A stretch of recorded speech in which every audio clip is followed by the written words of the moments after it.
आवाज आ रही है। मीरा बैकग्राउंड जो बीटा 3 एगोनिस्ट ड्रग है जो डिट्रोजर मसल जो उनको रिलैक्स करती है और ब्लडर की कैपेसिटी को बढ़ाती है। इस ड्रग को हम यूज करते हैं ओवर एक्टिव ब्लडर की ट्रीटमेंट में, ओवर एक्टिव ब्लडर की ट्रीटमेंट में यूज करते हैं। याद रखिएगा मीरा बैकग्राउंड ड्रग को हाइपरटेंसिव पेशेंट के अंदर अवॉइड करना चाहिए। मीरा बैकग्राउंड को हाइपरटेंसिव पेशेंट के अंदर अवॉइड करना चाहिए।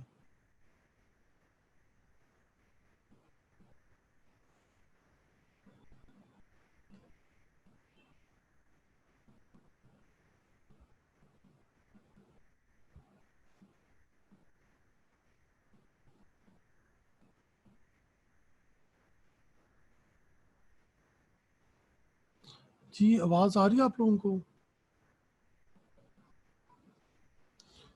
अगर आवाज आ रही है तो टाइम में लिखिए, चैट के अंदर लिखें कि आवाज आ रही है, क्योंकि बीच में कुछ लोग कह रहे हैं आवाज नहीं आ रही। मीरा बैकग्राउंड जो है बीटा 3 एगोनिस्ट ड्रग है जो डिट्रोजन मसल जो है उनको रिलैक्स करती है और ब्लडर की कैपेसिटी को बढ़ाती है। इस ड्रग को ओवर एक्टिव ब्लडर की ट्रीटमेंट में यूज करते हैं। मीरा बैकग्राउंड को अवॉइड करना चाहिए हाइपरटेंसिव पेशेंट के अंदर, क्योंकि ये ड्रग जो है ब्लड प्रेशर को बढ़ा सकती है।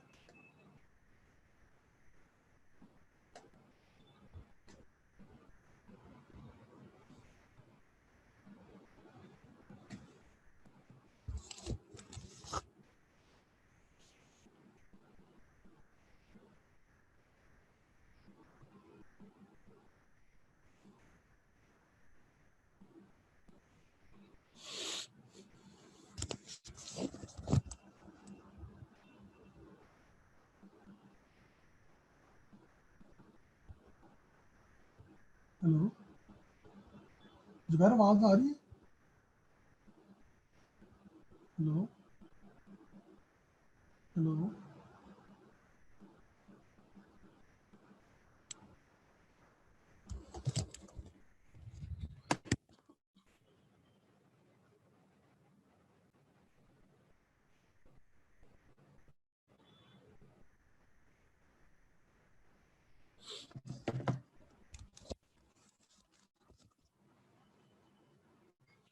आप लोगों को आवाज आ रही है? बेटा अगर आ रही नीचे टाइप करें, सिस्टम भी ऐसा बीच में से डिस्कनेक्ट हो रहा है, जहाँ से एडमिन से कंट्रोल करें वहाँ से मसला हो रहा है। आपको आवाज आ रही है मेरी? हाँ जी ठीक है। ओके सर, आपकी आवाज आ मीरा बैकग्राउंड जो बीटा 3 एगोनिस्ट ड्रग है जो डिट्रोजर मसल जो उनको रिलैक्स करती है और ब्लड की कैपेसिटी को बढ़ाती है। इस ड्रग को यूज करते हैं ओवर एक्टिव ब्लडर के लिए, ओवर एक्टिव ब्लडर की ट्रीटमेंट के लिए यूज करते हैं। वो पेशेंट जिनको बार बार यूरिनेशन होती है उसके ट्रीटमेंट के लिए यूज करते हैं। मीरा बैकग्राउंड को हाइपरटेंसिव पेशेंट के अंदर यूज नहीं करना चाहिए। एम से मीरा, ओ से ओवर एक्टिव, बी से जो है बेवकूफ भी आप बना सकते हैं। मीरा बैकग्राउंड को, मीरा जो है एक ओवर एक्टिव और बेवकूफ औरत है। यहाँ से आप एम से मीरा बैकग्राउंड, ओ से ओवर एक्टिव, बी से ब्लडर।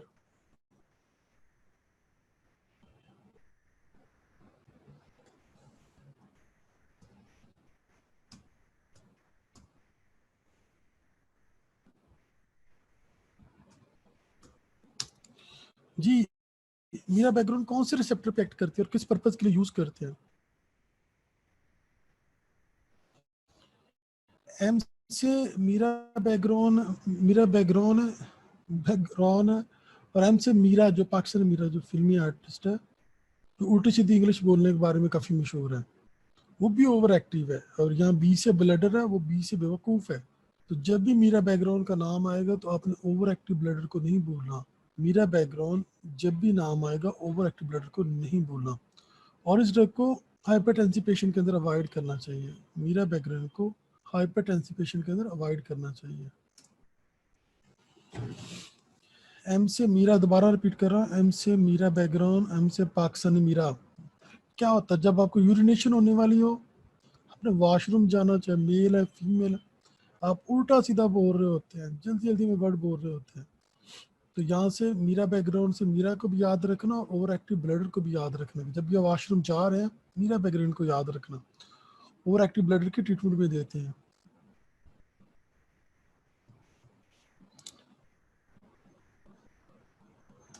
जी को थोड़ी बहुत समझ लगी मीरा बैकग्राउंड की, याद रहेगा आपको?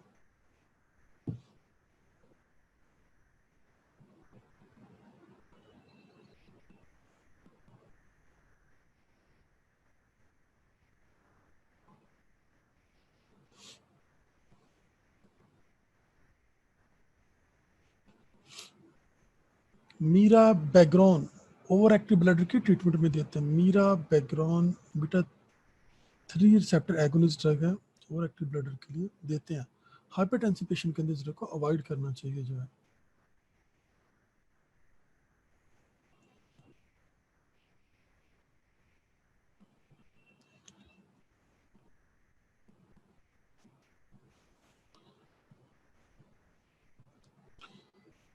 फिनोलिडोपाम ये ड्रग जो है बेटा इमरजेंसी हाइपरटेंशन को ट्रीट करने के लिए यूज की जाती है।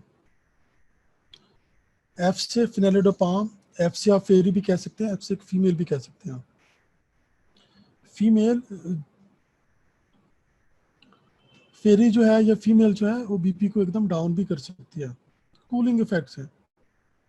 ब्यूटीफुल फीमेल है तो बीपी डाउन भी कर सकती है, टैकीकार्डिया तो करवा सकते हैं लेकिन बीपी को डाउन कर सकती है। तो फिनालिडोपाम का जब भी वर्ड आएगा आपने बीपी को याद रखना है कि ब्यूटीफुल फीमेल, ब्यूटीफुल फेरी बीपी को यहाँ पे डाउन कर सकती है, कूलिंग इफेक्ट्स। फिनालिडोपाम जो है ये D1 रिसेप्टर एगोनिस्ट ड्रग है, रैपिड वेजोडाइलेशन काज करती है ये, और ये हाइपरटेंसिव पेशेंट जो है उनके लिए यूज की जाती है। फिनालिडोपाम का जब भी वर्ड आएगा अपने 2-3 बातें लिखनी कि D1 रिसेप्टर एगोनिस्ट ड्रग है, इमरजेंसी हाइपरटेंशन के लिए यूज की जाती है, हाफ लाइफ इसकी बहुत थोड़ी है, 10 मिनट्स के करीब हाफ लाइफ है। फिनालिडोपाम D1 रिसेप्टर एगोनिस्ट ड्रग है, रैपिड एक्टिंग वेजोडाइलेटर है जो कि सीवियर हाइपरटेंशन को ट्रीट करने के लिए यूज की जाती है, ज़्यादातर हॉस्पिटलाइज पेशेंट के लिए यूज की जाती है। हाफ लाइफ बिल्कुल कम है, 10 मिनट्स के करीब है। Cooling effect of a beautiful female.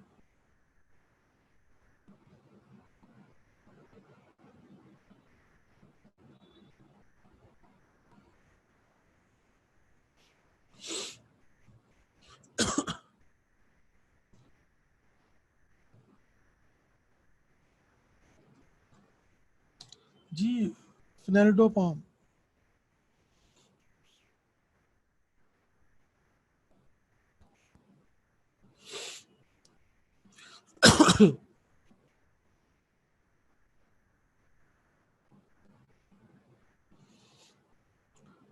अगर किसी भी फीमेल का उसका बॉयफ्रेंड या हस्बैंड जो है बहुत ज़्यादा परेशान है, उसका बीपी बहुत ज़्यादा हो रहा है, तो वो फीमेल उसके लिए कूलिंग इफेक्ट प्रोड्यूस कर सकती है। उसकी वाइफ है, उसकी जीएफ है, जो भी है उसके लिए कूलिंग इफेक्ट प्रोड्यूस कर सकती है। तो फिनाइडोपाम का जहां भी वर्ड आएगा D1 रिसेप्टर एगोनिस्ट है, और ये इमरजेंसी के अंदर हाइपरटेंशन को ट्रीट करने के लिए हॉस्पिटल के अंदर यूज करते हैं। हाफ लाइफ इसकी बहुत थोड़ी 10 मिनट्स के करीब है। जी फिनाइलिडोपाम D1 रिसेप्टर एगोनिस्ट ड्रग है, सीवियर हाइपरटेंशन को ट्रीट करने के लिए यूज की जाती है, ज़्यादातर हॉस्पिटलाइज पेशेंट के अंदर, जो हाफ लाइफ बहुत थोड़ी है, 10 मिनट्स के करीब है।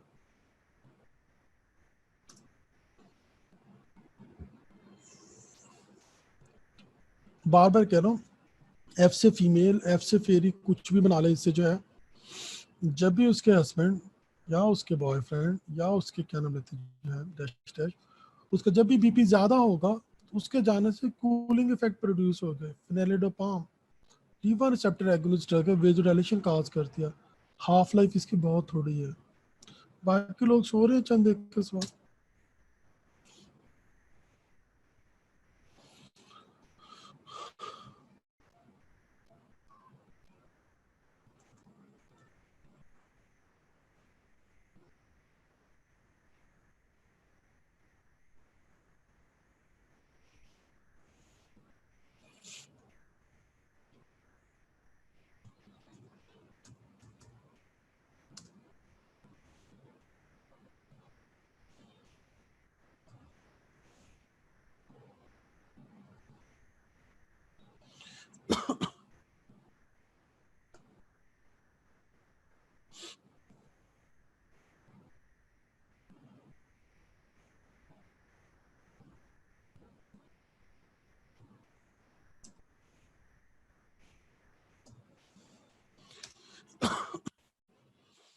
जी मीरा बैकग्राउंड, फिनाइलिडोपाम लिखे क्या है ये दोनों जो है, what is mirabegron, what is mirabegron, what is fenoldopam. बिल्कुल बेटा शॉर्ट कर करके। वो बीटा 3 रिसेप्टर एगोनिस्ट है, ये D1 रिसेप्टर एगोनिस्ट है। ओवर एक्टिव ब्लडर की ट्रीटमेंट के लिए यूज की जाती है, ये हाइपरटेंशन के लिए हॉस्पिटल पेशेंट के लिए यूज की जाती है।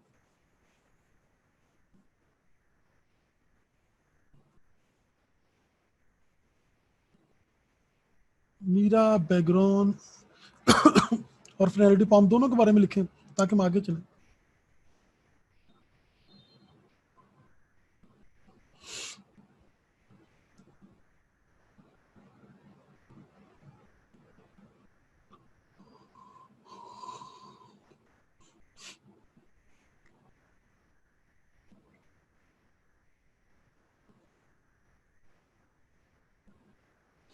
Meera background fenoldopam, mirabegron fenoldopam, mirabegron और फेनाइडिपाम के बारे में बेटा लिखें। ये बिल्कुल टिप्स पे करें चीजें, ताकि एक बार जाके बुक खोलें तो कंसेप्ट आपके जेहन में कौन सी बात है main. Mirabegron fenoldopam, mirabegron फेनाइडिपाम।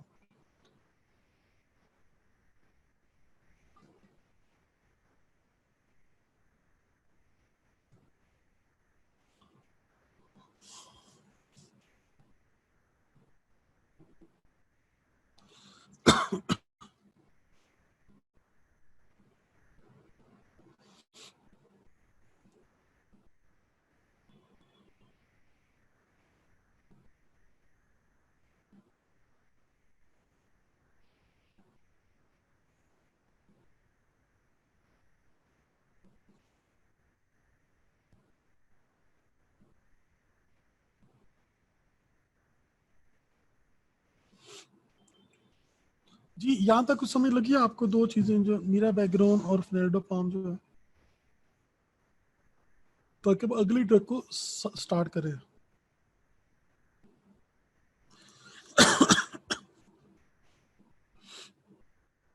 चंद एक को लगती है, बाकियों को ना समझ लगती है ना उन्हें पता चलता कि लेक्चर की चीज का और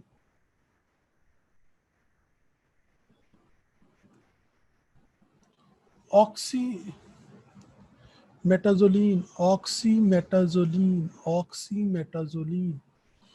बेटा आप ऑक्सीजन कहाँ से लेते हैं? नोज के थ्रू लेते हैं।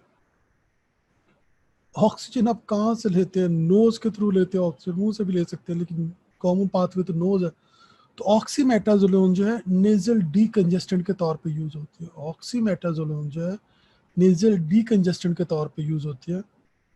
उसके अलावा आई के लिए, आई के अंदर जो रेडनेस वगैरह होती है उसके लिए भी देते हैं। लेकिन मेन अगर आपसे कोई भी पूछता है, ऑक्सीमेटाजोलोन जो है नेजल डीकंजेस्टेंट के तौर पे यूज होती है। ओ से ऑक्सीजन, नोज का पाथवे याद रखना, नोज के थ्रू ऑक्सीजन जाती है, सिंपल है। तो ये ड्रग नेजल डीकंजेस्टेंट के तौर पे यूज होती है।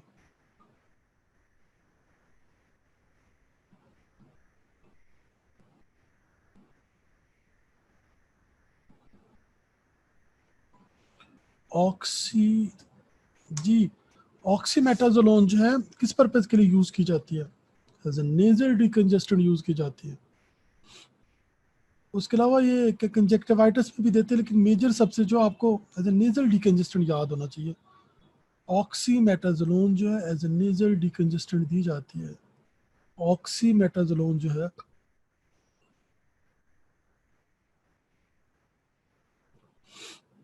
ऑक्सीमेटाजोलोन जो है एज ए नेजल डीकंजेस्टेंट के तौर पे दी जाती है।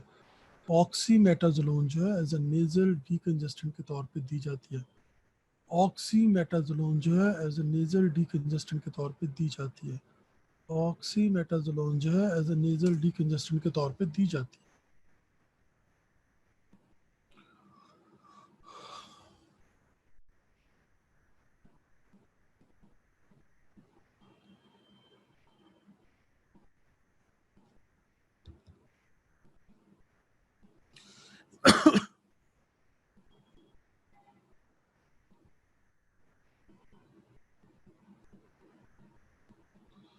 बेटा कंजक्टिवाइटिस जो है उसके अंदर दी जाती है, कंजक्टिवाइटिस के अंदर देते हैं। लेकिन आपको सबसे मेन जो है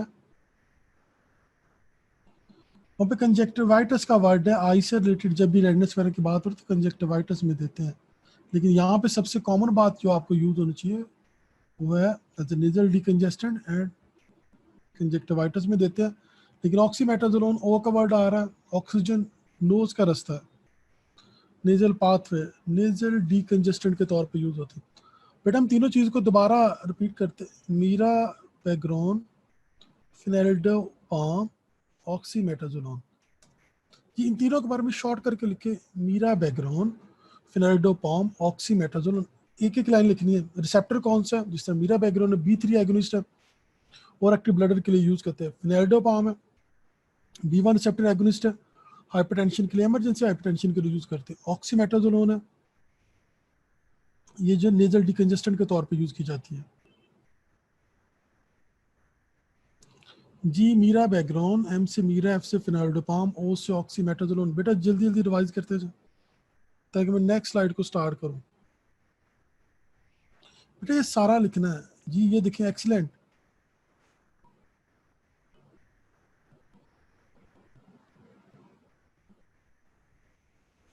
जबरदस्त जी, लिखे बाकी लोग भी।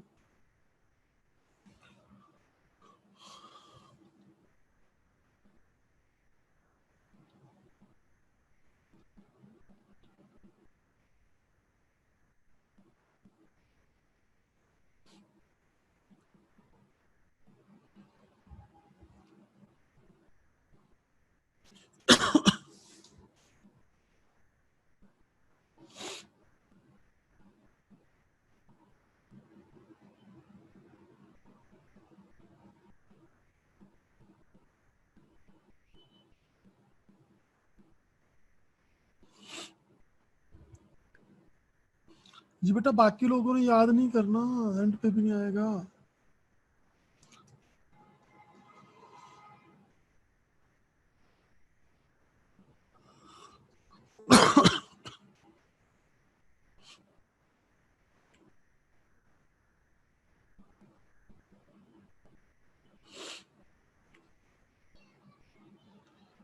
अब्दुल्ला, अच्छा असदुल्ला, अब्दुल्ला तो सो रहा होगा अभी।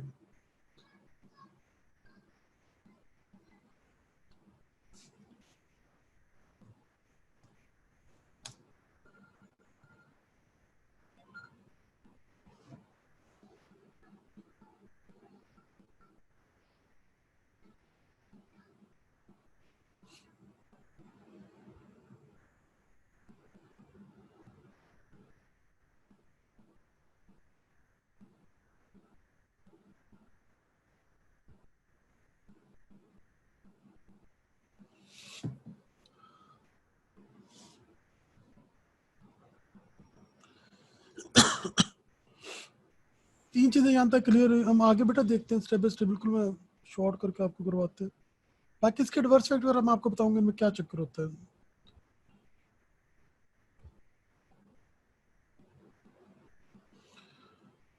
क्लोनेडीन, क्लोनेडीन अल्फा 2 एगोनिस्ट ड्रग है, हाइपरटेंशन की ट्रीटमेंट में यूज करते हैं। क्लोनेडीन अल्फा 2 एगोनिस्ट ड्रग है। याद रखिएगा अल्फा 2 रिसेप्टर जब स्टिमुलेट होते हैं तो सिंपैथेटिक एक्टिविटी रुक जाती है। अल्फा 2 रिसेप्टर जो है प्री सिनेप्टिक नर्व एंडिंग पे होते हैं, जब ये स्टिमुलेट होते हैं तो सिंपैथेटिक एक्टिविटी रुक जाती है। जब सिंपैथेटिक एक्टिविटी रुकेगी ऑटोमेटिकली बीपी डाउन हो जाएगा। तो ये ड्रग जो हाइपरटेंशन की ट्रीटमेंट में यूज रखते हैं। जो लोग यहाँ से पंजाब से बिलोंग करते हैं वो यहाँ से कुछ टिपिकल वर्ड जो हैं,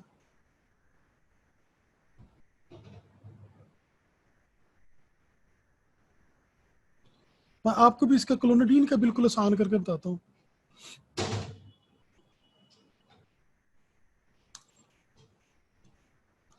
पंजाब के अंदर लोग कहते हैं, एक मिनट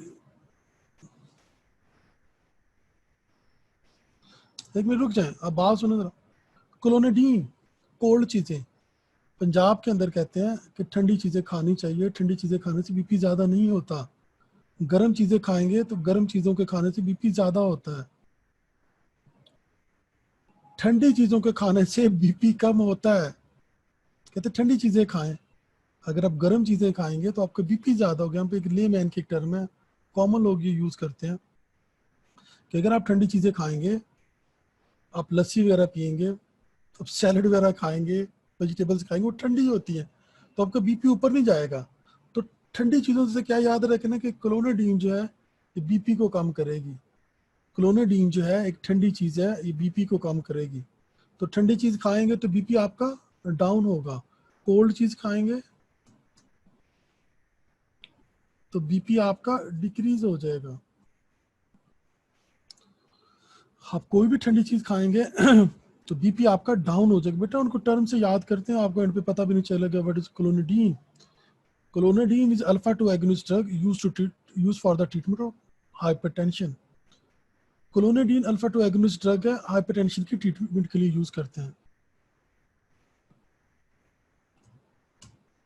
जी ठंडी चीज आपको याद रहेगा, ठंडी चीज खाएंगे तो बीपी कम होगा, ठंडी चीज के खाने से बीपी कम होगा। लिखिए इसका मैकेनिज्म क्या है। क्लोनेडीन is alpha 2 agonist drug used for the treatment of hypertension।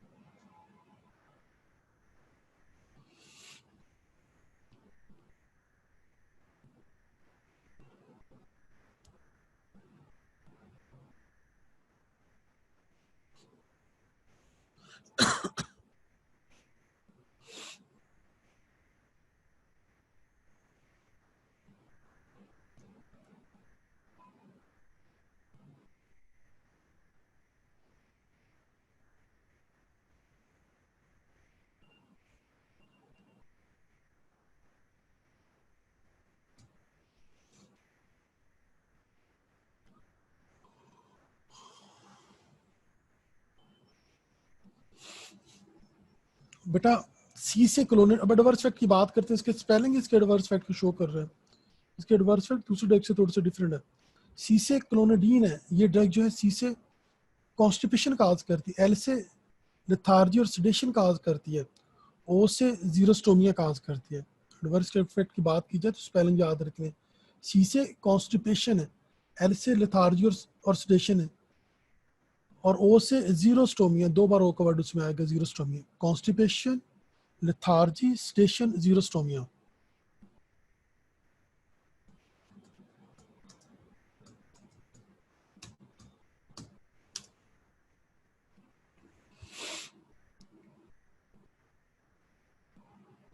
बेटा हमेशा चीज़ों को टेक्निकली याद करते हैं, सारी चीज़ों को रट्टा नहीं लग सकता, सारी चीज़ों को रट्टा आप टेक्निकली याद करें, आप विद इन मिनट्स चैप्टर को एंड करेंगे।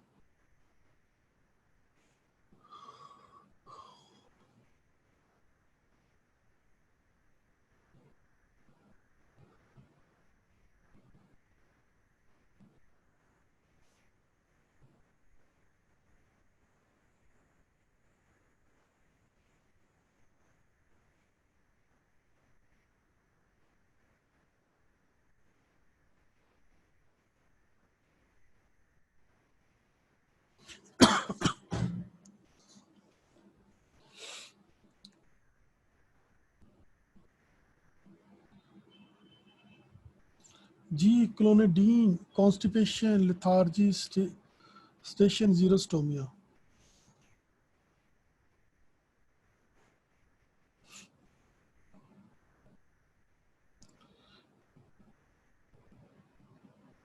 हम दोबारा चीज़ों को समराइज करते हैं। Mirabegron, fenoldopam, ऑक्सीमेटाजोलोन, क्लोनेडीन।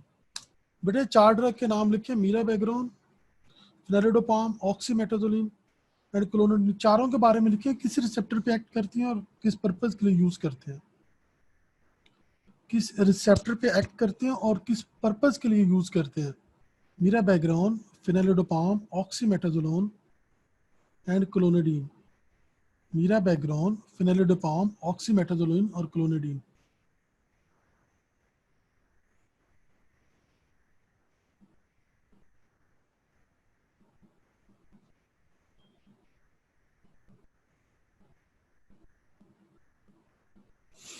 Mirabegron, fenoldopam, ऑक्सीमेटाजोलिन, क्लोनेडीन। बेटा हमेशा जो फार्मूला होता है, जिस चीज को पढ़ते हैं उसको साथ साथ रिवाइज करते जाते हैं, ताकि जब आप एंड पे पहुंचे, बेटे पूरे नाम लिखने, तुबा नाम के बच्चे आपने सबको लिखना है कंप्लीट करके, टाइप करके तभी फॉरवर्ड करें जब कंप्लीट हो जाए सारे। ठीक है बेटा, 3 रिसेप्टर एगोनिस्ट है, ओवर एक्टिव ब्लैडर के ट्रीटमेंट में देते हैं जी एक्सीलेंट, फेनिडोपाम, ऑक्सीमेटाजोलोन, क्लोनेडीन।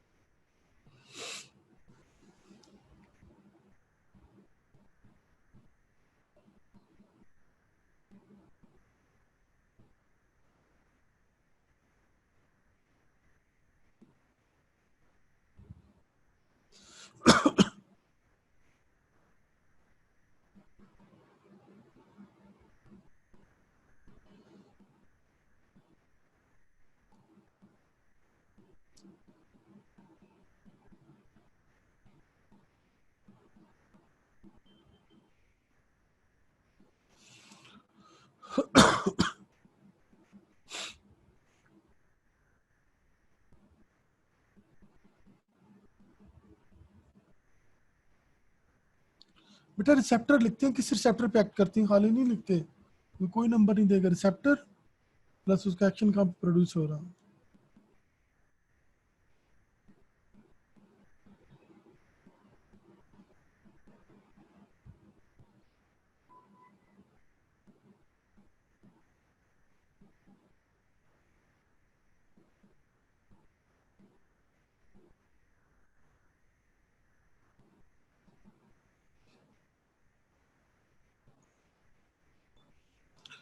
जी यहाँ तक चीजें कुछ क्लियर हुई, 4 ड्रग्स हमने पढ़ी हैं बेटा, थोड़ा बेसिक आपको बताया ताकि कंसेप्ट क्लियर हो, बाकी जाके पढ़े, डेप्थ में पढ़े, बड़ी बुक भी आप बिग कैटजन खोल के एक बार देखेंगे आपको अंदाजा होगा कि आप कंसेप्ट पढ़ चुके हैं।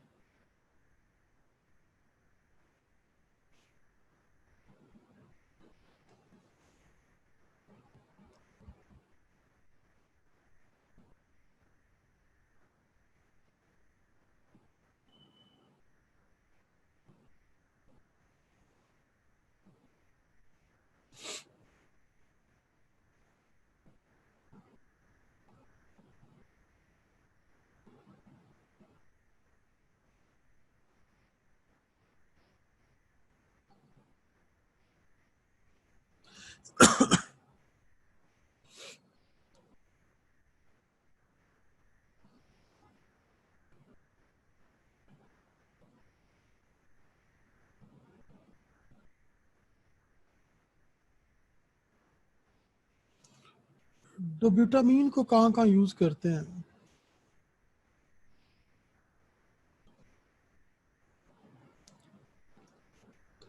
डोब्यूटामीन को ईटीटी में यूज करते हैं, एक्साइज टॉलरेंस टेस्ट के अंदर यूज करते हैं। डोब्यूटामीन को एक्साइज टॉलरेंस टेस्ट के अंदर यूज करते हैं। डोब्यूटामीन को एक्साइज टॉलरेंस टेस्ट के अंदर यूज करते हैं। जी डोब्यूटामीन को कहाँ पे यूज करते हैं?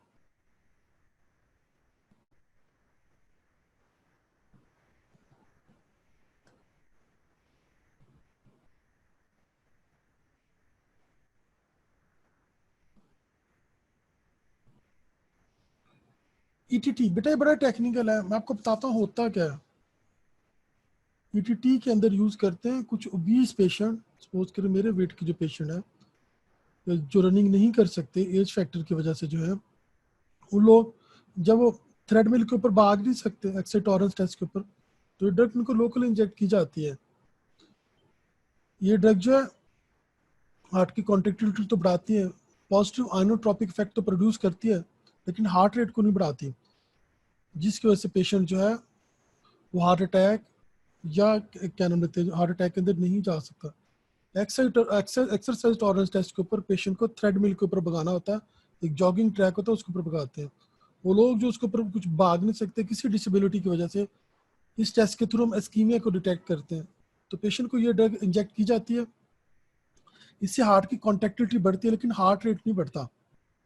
एस्कीमिया का पता चल जाता है लेकिन पेशेंट जो वो हार्ट अटैक में नहीं जाता। ये बताते हैं आगे वर्ड लिखे हुए सारे, 3 बातें उसने लिखी, ये बुक में नहीं लिखा हुआ आपके, लेकिन क्लिनिकली इसकी सबसे इंपॉर्टेंट जो है वो एक्साइज टॉलरेंस टेस्ट है, उसके बाद एक्यूट हार्ट फेलियर है, उसके बाद कार्डिक सर्जरी है। 3 जगह यूज करते हैं ETT, exercise tolerance test, acute heart failure और कार्डिक सर्जरी के अंदर। जो डोब्यूटामीन को कहाँ कहाँ यूज करते हैं? एक्सरसाइज टॉलरेंस टेस्ट के अंदर यूज करते हैं, एक्यूट हार्ट फेलियर के अंदर यूज करते हैं, और कार्डिक सर्जरी के अंदर यूज करते हैं। जी बेटा, कहाँ कहाँ पे यूज करते हैं डोब्यूटामीन को? एक्सीलेंट।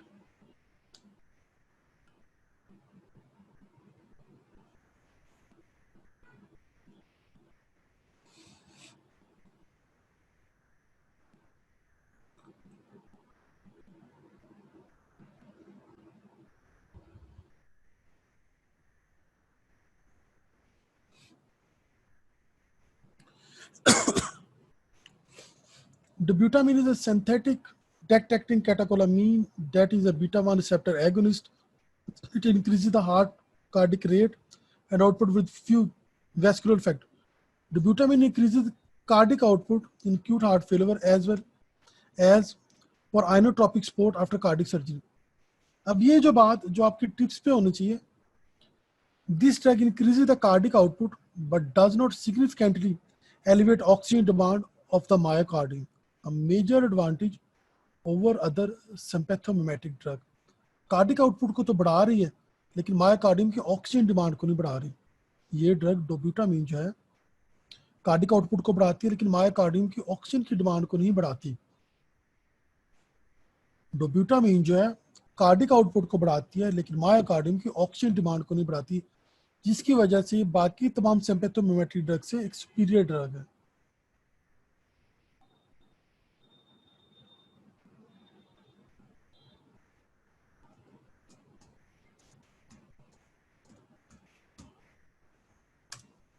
क्या एडवांटेज है? अभी कार्डिक आउटपुट को बढ़ाती है लेकिन मायोकार्डियम की ऑक्सीजन डिमांड को नहीं बढ़ाती, बीटा 1 रिसेप्टर पे एक्ट करती है।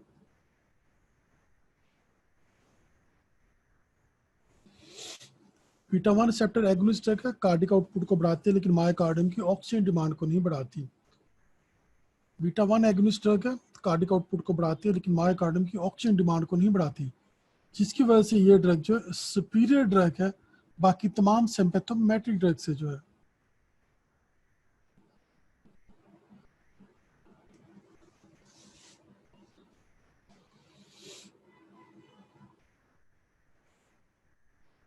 बेटे बुक्स के वर्जन आ रहे हैं, कुछ अपनी तरफ से नहीं लिखा कि आपको कोई कंफ्यूजन, बुक की बात कर रहे हैं, तमाम बुक्स की वर्डिंग है। जो चीजें बीच में से मुश्किल है मैंने कोशिश की उसको सिंप्लीफाई कर दें।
एपिनेफ्रीन,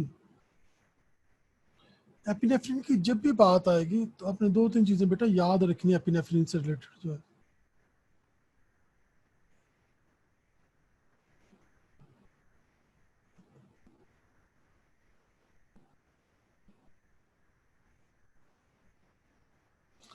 एपिनेफ्रीन के अगर हम क्लिनिकल यूजेस की बात करें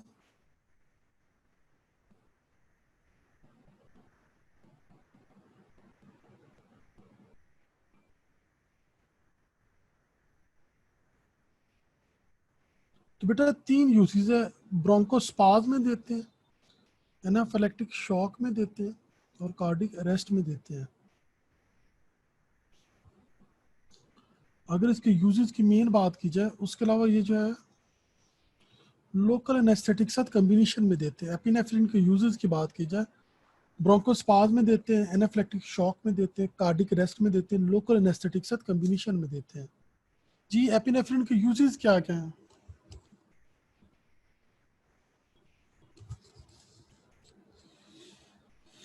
ब्रोंकोस्पाज, एनाफ्लेक्टिक शॉक, कार्डिक अरेस्ट और लोकल एनेस्थेटिक साथ कम्बिनेशन में देते हैं।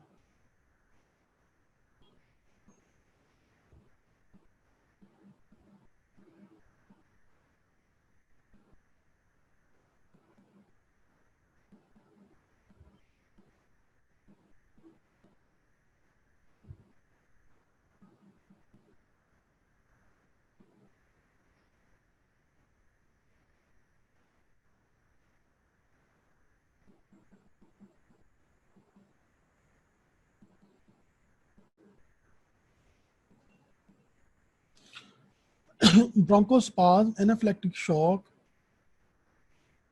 कार्डिक अरेस्ट और लोकल एनेस्थेटिक साथ कम्बिनेशन में देते हैं।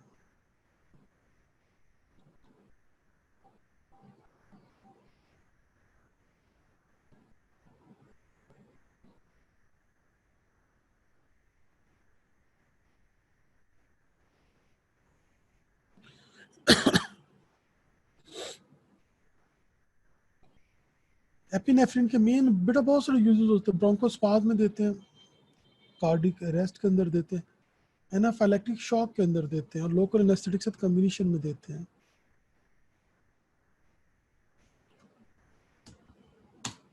ये ड्रग ऑफ चॉइस है एनाफिलैक्टिक शॉक के लिए।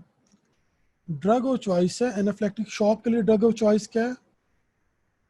एपिनेफ्रीन। एनाफिलैक्टिक शॉक के अंदर जिसके अंदर टाइप 1 हाइपर सेंसिटिविटी रिएक्शन होता है, IgE mediated type 1 hyper sensitivity reaction होता है, उसके लिए पेशेंट को एनाफिलैक्टिक शॉक होता है, जिसकी वजह से उसके लिए ड्रग ऑफ चॉइस क्या है हमारे पास? एपिनेफ्रीन। एनाफिलैक्टिक शॉक के लिए हमारे पास ड्रग ऑफ चॉइस क्या है? एपिनेफ्रीन। एलर्जिक रिएक्शन जो होते हैं जिसकी वजह से पेशेंट एनाफिलैक्टिक शॉक के अंदर जाता है, हमारे पास ड्रग ऑफ चॉइस क्या है? Epinephrine.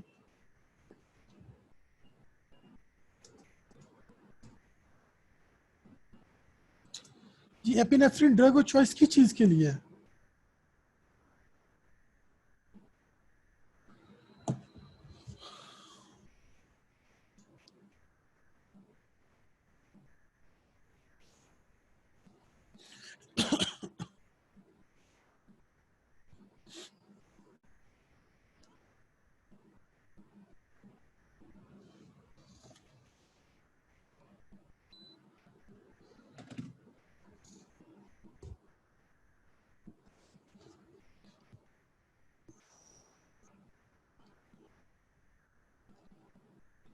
Ji, drug of choice for anaphylactic shock, drug of choice.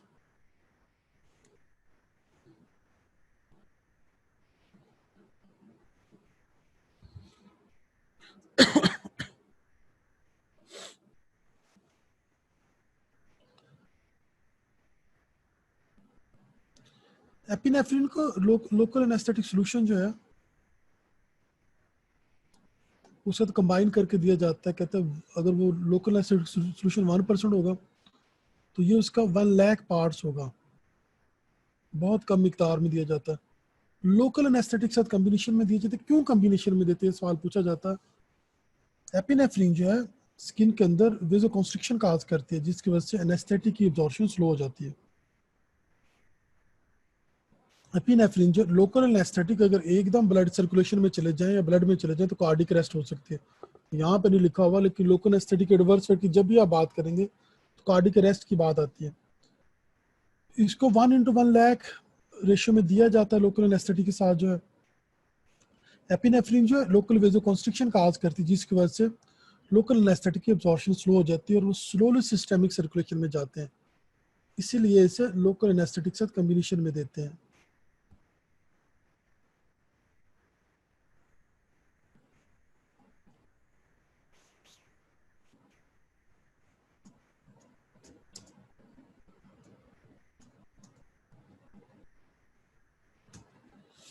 Ji, local anaesthetic साथ किस रेशियो में कंबाइन करते हैं? रेशियो लिखो 1:1 लाख पार्ट्स। बेटे डाइल्यूशन की मुख्तलिफ रेशियो है मुख्तलिफ पर्पज के लिए, लेकिन यहाँ पे आपके लिए जो एनेस्थेटिक का लिखा गया तो उसमें ये याद करनी है। उससे होता क्या है, जब ये लोकल एनेस्थेटिक के साथ इस कॉम्बिनेशन में देते हैं तो क्या होता है, फिर वेजो कॉन्स्ट्रिक्शन होती है, एनेस्थेटिक स्लोली एब्जॉर्ब होते हैं ताकि सिस्टेमिक इफेक्ट स्लो रहे। रेशियो क्या है और पर्पज क्या है और उससे नेट इफेक्ट क्या आता है, रेशियो क्या है, पर्पज क्या है और उससे नेट इफेक्ट क्या आता है।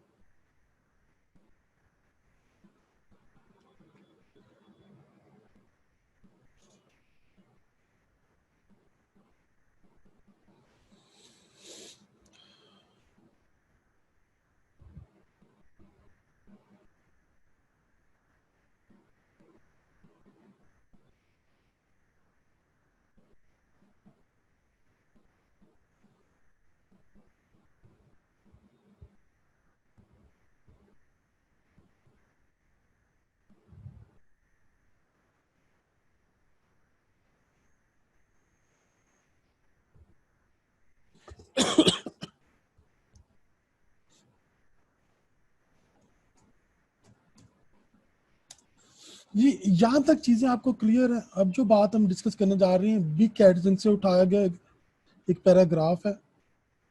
अब जो हम बात डिस्कस करने जा रहे हैं बेटा, ये बिग कैटजन से उठाया गया एक पैराग्राफ है।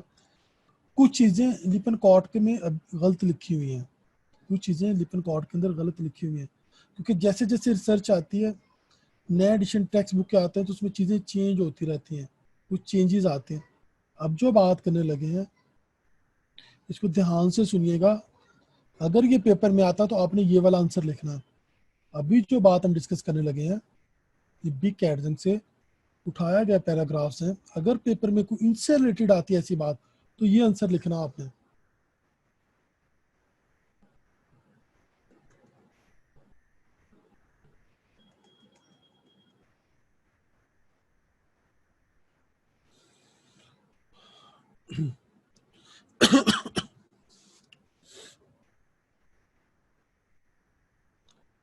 कहते हैं 3 मेजर फॉर्म शॉक की हो सकते हैं, सेप्टिक शॉक हो सकता है, कार्डियोजेनिक शॉक हो सकता है और हाइपोवोलेमिक शॉक हो सकता है। सेप्टिक शॉक हो सकता है, कार्डियोजेनिक शॉक हो सकता है और हाइपोवोलेमिक शॉक हो सकता है।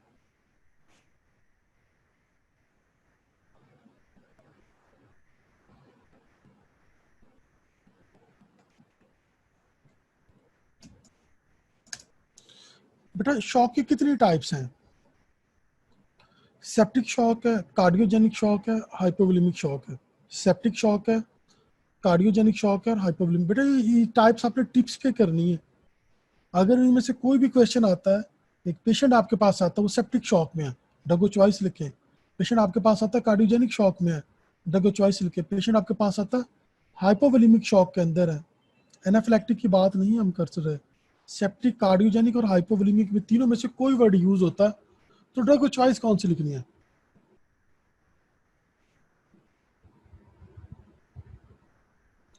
Septic, cardiogenic, hypovolemic shock. Shock के 3 टाइप्स इसमें यहाँ पे लिखे, septic, cardiogenic, hypovolemic. Septic, cardiogenic, hypovolemic.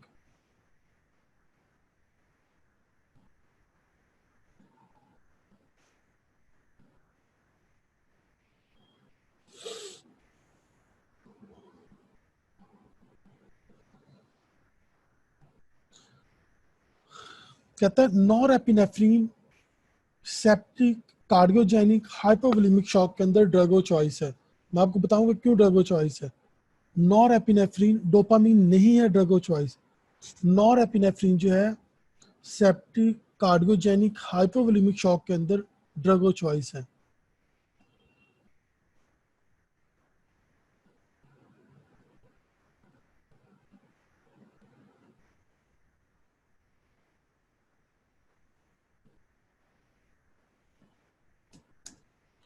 Drug choice कौन सी है, norepinephrine. Septic, cardiogenic, hypovolemic shock, drug choice norepinephrine. Septic, cardiac,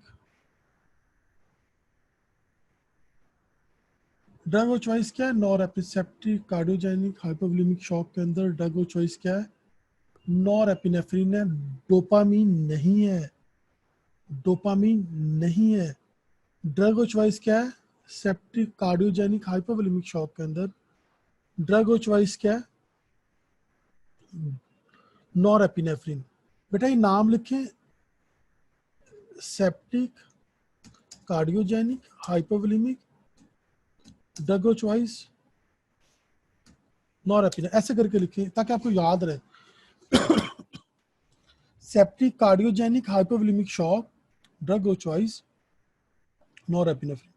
अच्छा लिखा हमने बेटा, ऐसे लिखें, सेप्टिक कार्डियोजेनिक हाइपोवोलेमिक शॉक के अंदर ड्रग ऑफ चॉइस जो है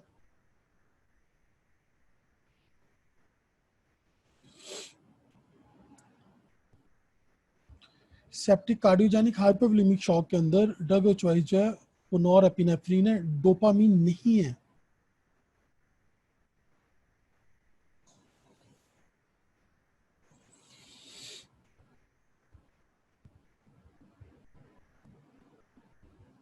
सेप्टिक कार्डियोजेनिक हाइपोवोलेमिक शॉक के अंदर drug of choice norepinephrine. Septic cardiogenic hypovolemic shock के अंदर drug of choice norepinephrine.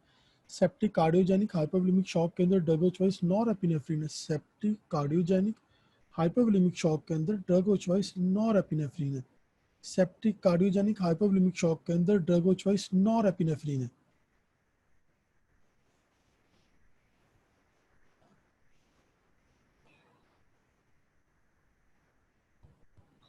Dopamine has no advantage over the norepinephrine because it is associated with higher incidence of arrhythmias and mortality. Dopamine से क्या होता है? अरिथमियाज और mortality के chances बढ़ जाते हैं।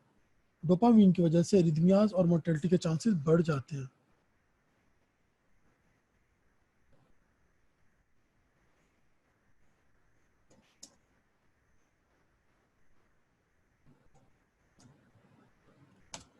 डोपामीन के बेटा क्या डिसएडवांटेजेस हैं? अगर हम उसको सेप्टिक शॉक के अंदर, कार्डियोजेनिक या हाइपोवोलेमिक शॉक के अंदर देते हैं, अरिथमियाज के चांसेस बढ़ जाएंगे और मोर्टेलिटी के बढ़ जाएंगे। अरिथमियाज होगी तो डेथ हो जाएगी।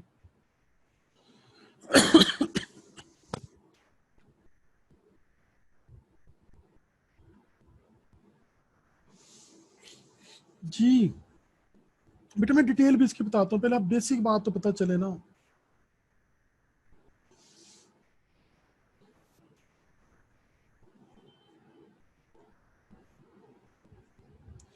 ये डोपामिन से क्या प्रॉब्लम हो रही है? रिदमियाज हो रही है, मोर्टेलिटी हो रही है। बेटा पहले रिदमियाज होगी फिर मोर्टेलिटी होगी, मरेगा ना। मरने के बाद तो रिदमियाज नहीं होंगी, पहले रिदमियाज है फिर मोर्टेलिटी है। मोर्टेलिटी का मतलब मर जाना जो है। रिदमियाज और मोर्टेलिटी, रिदमियाज और मोर्टेलिटी, रिदमियाज पहले फिर मोर्टेलिटी है, रिदमियाज फिर मोर्टेलिटी है।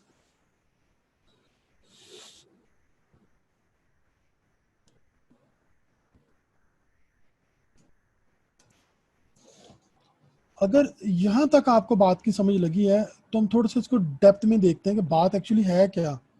क्यों नॉरएपिनेफ्रिन कभी कहा जाता था कि डोपामीन जो है, मैंने आपको पढ़ा चुका हूँ लिपन कौर से ट्यूटोरियल के अंदर, पुराना मैंने पढ़ा हुआ था कि डोपामीन जो है वो ड्रग ऑफ चॉइस है सेप्टिक शॉक के अंदर। अब ऐसा नहीं है। Septic shock, cardiogenic shock, hypovolemic shock, drug of choice norepinephrine. Dopamine क्यों नहीं है? एरिथमियाज और मोर्टेलिटी काज करती है। अब हम वन बाय वन देखते हैं कि शॉक की डेफिनेशन क्या है, उसके अंदर साइन एंड सिम्टम्स क्या होते हैं, और जो ड्रग दे रहे हैं उसके कैरेक्टरिस्टिक्स क्या होना चाहिए। वन बाय वन हम देखते हैं। कहते हैं shock is a complex acute cardiovascular syndrome that result in the critical reduction in perfusion of vital tissues and wide range of systemic effects. Shock कहते हैं कम्प्लेक्स टाइप का सिंड्रोम है जिसके अंदर टिश्यू की परफ्यूजन कम हो जाती है, वाइटल टिश्यू की परफ्यूजन कम हो जाती है। शॉक्स में होता क्या है? तीन चार चीजें होती हैं बेटा। हाइपोटेंशन होती है, अल्टर मेंटल स्टेट होती है, ओलिगोयूरिया होता है, मेटाबॉलिक एसिडोसिस होती है।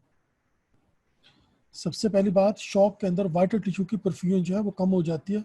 शॉक में चार पांच चीजें होती हैं, हाइपोटेंशन हो सकती है, अल्टर मेंटल स्टेटस हो सकता है, ओलिगोयूरिया हो सकता है, और मेटाबॉलिक एसिडोसिस हो सकती है।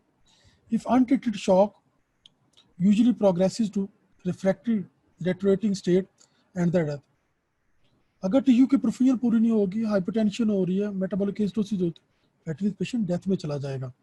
तीन चीजें उसने बताई। शॉक तीन टाइप्स की मेजर फॉर्म्स है, सेप्टिक है, कार्डियोजेनिक है, हाइपोवोलेमिक शॉक है। Volume replacement and treatment of the underlying disease are the mainstay of the treatment of shock. सबसे पहले वॉल्यूम की रिप्लेसमेंट और जिस वजह से वो प्रॉब्लम हो रही है वो मेन चीजें शॉक को ट्रीट करने के लिए।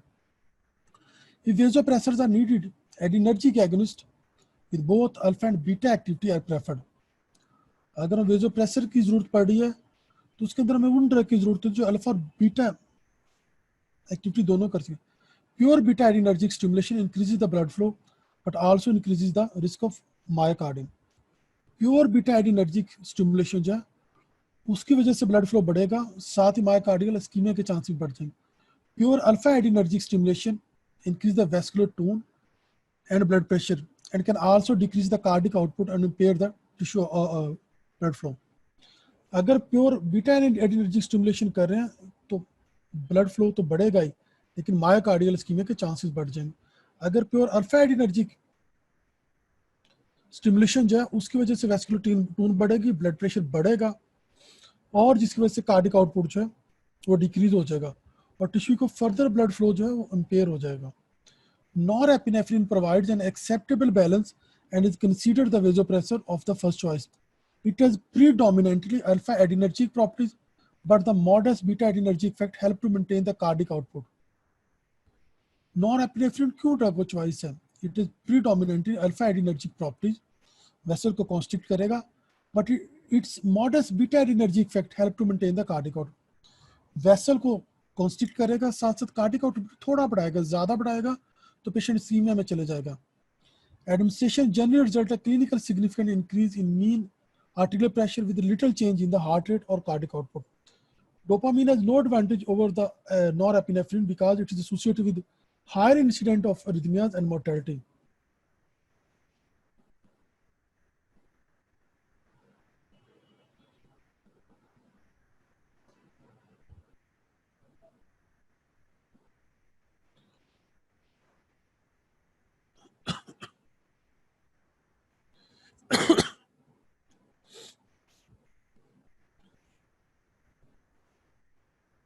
बेटा जाके इसको बिग कैटजन से देखिएगा, इंशाल्लाह क्लियर हो जाएंगी चीजें।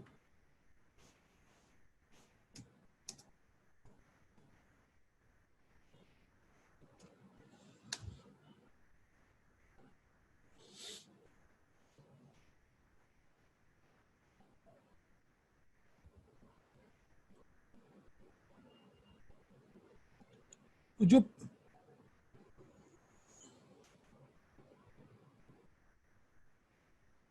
जो पहले आपको लेक्चर्स के अंदर ये पढ़ाया गया था क्लास के अंदर, मैंने ये टॉपिक आपको नहीं पढ़ाया, उसमें और अब वाले में क्या डिफरेंस है? जो लेक्चर डिपार्टमेंट की तरफ से क्लास में पढ़ाया गया था उसमें और अब वाले में क्या डिफरेंस है?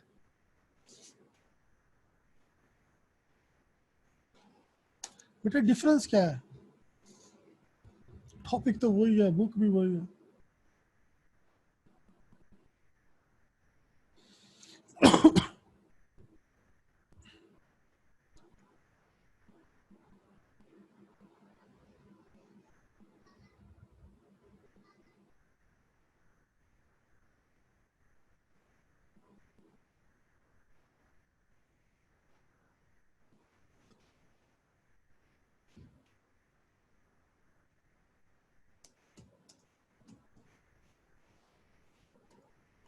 लोग कहते हैं पढ़ाते सही नहीं है।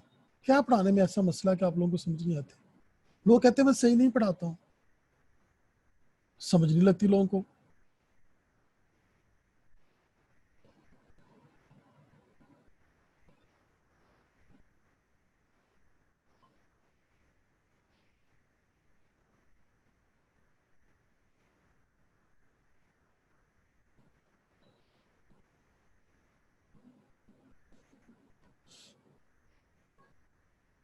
चले कुछ ना कुछ तो 2 लेक्चर में बेटा जितना हो सका मैंने कोशिश की टाइम को यूटिलाइज करे, आपको बेसिक कंसेप्ट क्लियर करा दे। 2-4 चीजें रह गई हुई जाके देख लीजिए बुक में से।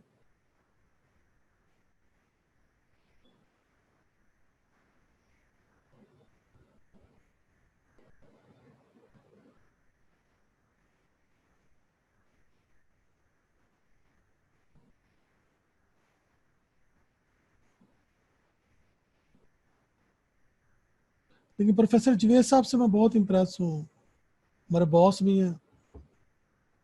लेवल मेंटेन कर देते, अच्छा पढ़ाते हैं वो भी, मैं उनसे बहुत इम्प्रेस हूँ।